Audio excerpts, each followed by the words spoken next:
Welcome back to Let's Compost Capitalism. This is session 2, Defying the System. In this section, you'll gain a broad overview of the major oppositional movements and campaigns.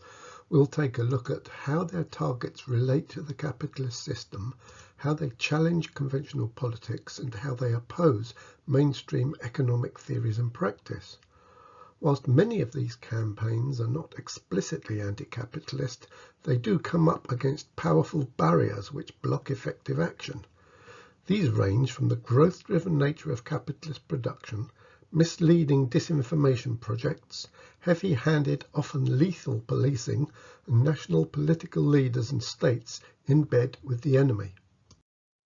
During the course, we're setting out to show that even if these movements don't recognize capitalism, capitalism recognizes them. People around the world are angry, straining against the social bonds of a system careering over the precipice. Many individuals, groups, and campaigns have had enough of poverty, precarious jobs, unemployment, racism, inequality, climate chaos, privatization, debt, powerlessness, bad housing, you name it. Amongst the most visible campaigns are Black Lives Matter, Fridays for Future, Farmers in India, and Extinction Rebellion. We'll be looking at these in more detail. According to this 2021 survey by the right-wing Free Market Institute of Economic Affairs, amongst people aged between 16 and 34 in the UK, 67% say they would like to live in a socialist economic system. 75% agree with the assertion that climate change is a specifically capitalist problem. 78% blame capitalism for Britain's housing crisis. 72% support the nationalisation of various industries.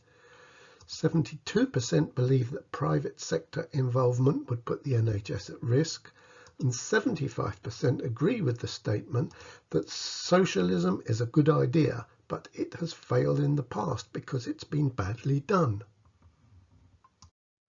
This excellent study of protest around the world from 2006 to 2020 is open access, so it's available to read or download free. It tells us that the number of demonstrations has increased steadily since 2006. Protests have become more political. By 2020, there were more omnibus protests, and the most prevalent demand around the world was for real democracy. It's not just protest, however. There are many other organisations, movements and forces fighting in different ways to counteract the damaging effects of capitalist society. Not least are the scientists gathered under the IPCC, that's the Intergovernmental Panel on Climate Change, whose painstaking work has revealed the true extent of the mounting planetary emergency and traced its source to the greenhouse gas emissions since the Industrial Revolution. And the millions of health workers on the front line who've battled with COVID and too often paid with their lives to help others. But beyond offering advice and moral pressure, the World Health Organization is powerless to effect real change. Organizations like Oxfam and the People's Vaccine Alliance campaign against the governments of rich countries who conspire with pharmaceutical companies to prevent the production and distribution of COVID vaccines. They refuse to waive their ownership of the government-funded intellectual property and the profits that derive from it. Sharing or not sharing the knowledge is a question of life or death for millions. So let's now turn to climate action. 350.org was founded by Bill McGibbon in 2007 with 5,200 simultaneous demonstrations in 181 countries. News channel CNN called it the most widespread day of political action in our planet's history. The campaign, aimed at world leaders, is for a global treaty to reduce the atmospheric concentration of carbon dioxide to or below 350 parts per million, which scientists regard as a safe level. When the campaign was launched, the concentration of CO2 had already surpassed 385 parts per million. The 350 safe level was passed in 1988, and when Greta Thunberg launched her school strike, it was already 410 parts per million. Despite the slowdown in economic activity due to the COVID pandemic, it hasn't stopped increasing at an accelerating rate. By the end of 2021, it had passed 417 parts per million, and the global average temperature rise has continued towards the 1.5 degree danger limit. Although scientific consensus on the cause of the increasing concentration of greenhouse gases in the atmosphere points directly at the use of fossil fuels, the profit to be gained from extraction and burning ensures that it not only continues, but that governments continue to subsidize it. The consequences of allowing this to carry on are beyond imagination. Originating in 2018 with the action of a lone young girl, Greta Thunberg's school protest was rapidly picked up by millions of others and became a global movement for climate justice. Their exposure of the blah blah blah has been accompanied by warnings that young people would take matters into their own hands because world leaders have failed to act. Just over 1 year later, in September 2019, over 7.6 million people across 185 countries participated in the global climate strike, making this mass event the largest climate mobilization in history to date. Now let's take a look at Extinction Rebellion. After 3 years of seeing his crops ruined by adverse weather, organic grower Roger Hallam launched into a career of non-violent direct action, including persuading King's College London, where he was studying for a PhD, to divest from fossil fuels.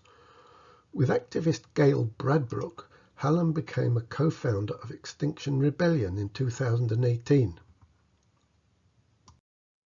XR's 3 original demands were: government must tell the truth by declaring a climate and ecological emergency. Government must act now to halt biodiversity loss and reduce greenhouse gas emissions to net zero by 2025. And thirdly, government must create and be led by the decisions of a citizens' assembly. As you can see, all these demands are addressed to and place faith in the government.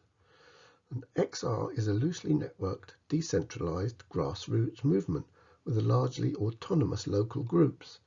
It's gained the support of many academics, health professionals, Christians, and young people. Groups have been formed around the world. When XR got started in North America, they quickly established links with the Black Lives Matter campaign for racial justice, adding a further comprehensive demand. Read this for yourself and just see how broad it is.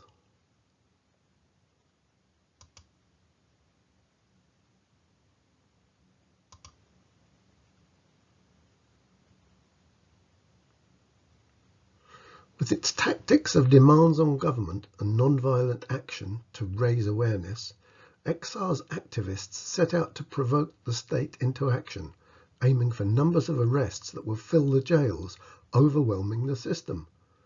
And their call for a citizens' assembly on climate and ecological justice at least begins to raise the question of who rules. But the state has responded with an increasingly heavy hand and a broad attack on democratic rights, including a tightening of protest laws. Now let's take a look at Black Lives Matter itself. Black Lives Matter was launched in 2013 as a response to the police killing of Trayvon Martin and the acquittal of his killer. As social conditions have deteriorated in the United States, a series of police killings of black people have triggered this new explosion of anger.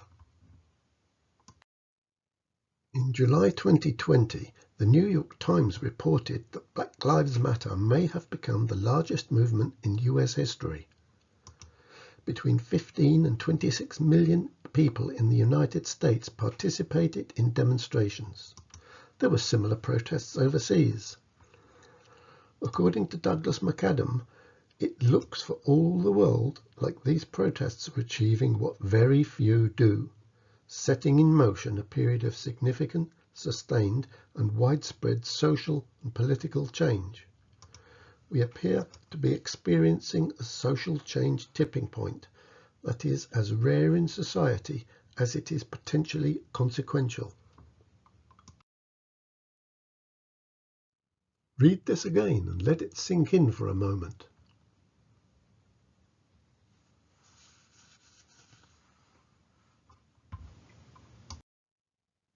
In many countries, most notably the US and the UK, capitalism was founded on the profits of the trade in slaves and the immense surplus extracted by working enslaved people to the point of exhaustion and death. With its roots deep in the history of slavery, racism remains a key weapon of exploitation in capitalist society. This mural in Belfast shows something of the worldwide response to the killing of George Floyd by police officer Derek Chauvin. In the UK, several statues associated with slavery were pulled down, like the statue of Edward Colston in Bristol. But the Democrats under Biden have rejected BLM's agenda, refusing the demand to defund the police. The right wing, in the shape of Trump's racist Republican Party leadership, has ousted school leaders who teach or authorize teaching of the real history of the US. Let's now turn to the fight for wages, jobs, and working conditions. Trade unions developed as the opposite to capitalist employers and the state in Britain during the Industrial Revolution. Membership grew steadily from the 1930s until the end of the 1970s. From then to the present day, the neoliberal onslaught has greatly diminished the ability of workers to protect, let alone improve wages, salaries, or working conditions, and membership fell away. At the start of the 80s, with their crisis-ridden economies caught in a combination of stagnation and inflation, Thatcher and Reagan learned to dance to the tune of neoliberalism.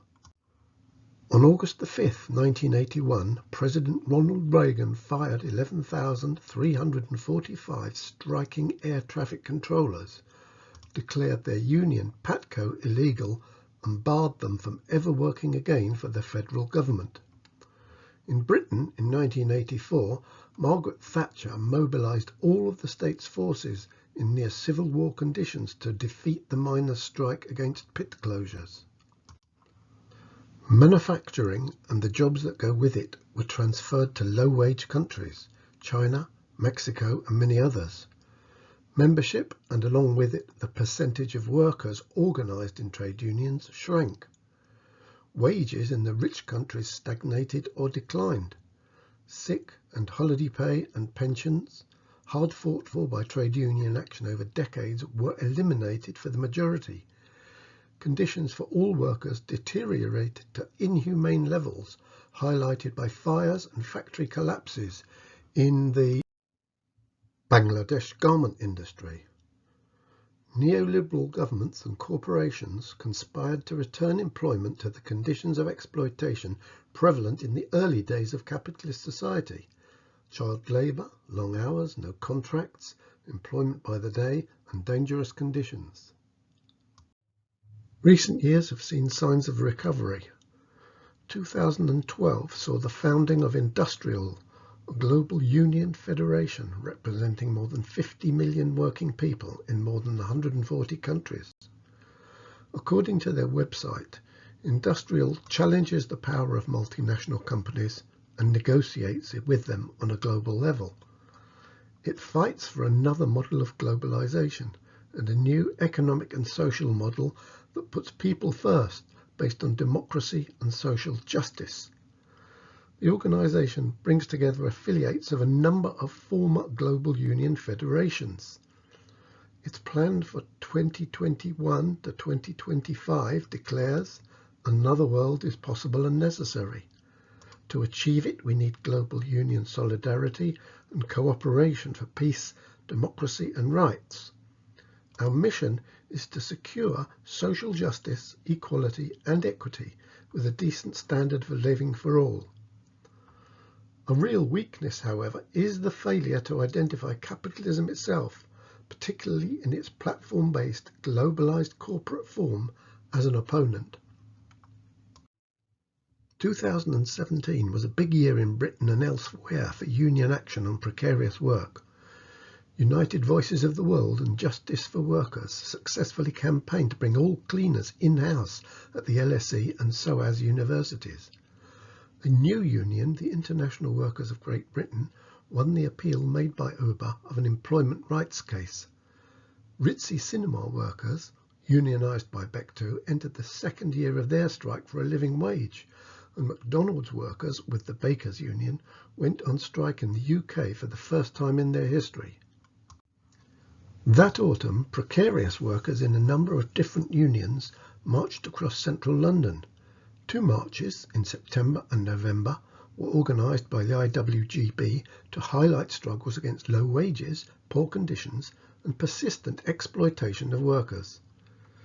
These conditions had characterised the UK economy for nearly 10 years, making the decade the worst for pay growth for over 2 centuries. But these were small steps in turning the tide of precarious working. The internal dynamic of capitalist production can't allow it. In November 2021, after a year of protests, strikes and occupations of city streets, Indian farmers, who make up 60% of India's workforce, were celebrating the climb down of Prime Minister Narendra Modi. With elections in the offing, Modi was forced to withdraw 3 laws which could reduce farm subsidies and eliminate regulation of prices for produce. Farmers said the laws would hand government control of the market to corporate interests. Many have had exposure to that for years, being forced to buy seed, fertilizer and pesticide from giant global agribusiness corporations like Cargill, ADM and Bayer Monsanto. Whilst the farmers were celebrating, they weren't going home. They were staying put until the laws had been repealed in Parliament, and they were continuing to insist on the rest of their demands, including guaranteed prices for essential crops such as wheat and rice. The farmers have been defending a system introduced in the 1960s to help India shore up its food reserves and prevent shortages. The Financial Times called the farmers' victory a lesson in democracy. Better watch this space. So let's look at some of the conclusions from this freely accessible report. In recent years, the world has been shaken by protests from the Arab Spring to the Yellow Vests, from the Occupy movement to the social uprising in Chile and Latin America. There have been periods in history when large numbers of people rebelled against the way things were, demanding change, such as in 1848, 1917 and 1968. Today we are experiencing another period of rising outrage and discontent and some of the largest protests in world history. When you're living through a particular moment of history, it can be difficult to appreciate the scale and significance of the unfolding of events. We've looked at some aspects of the mounting crisis and the extent of the unprecedented response. Movements around the world are challenging the status quo, often without too much success or with concessions that cost many lives, as in India. But, as we'll show more later, it's capitalism that is the problem. In its deepening crisis, it is neither willing nor able to make any concessions. Quite the opposite. These movements show an insatiable desire for fundamental change, which the system cannot grant. In the next session, we'll begin to zoom in and look more closely at the capitalist system itself. In the meantime, test what you've learnt in our quiz.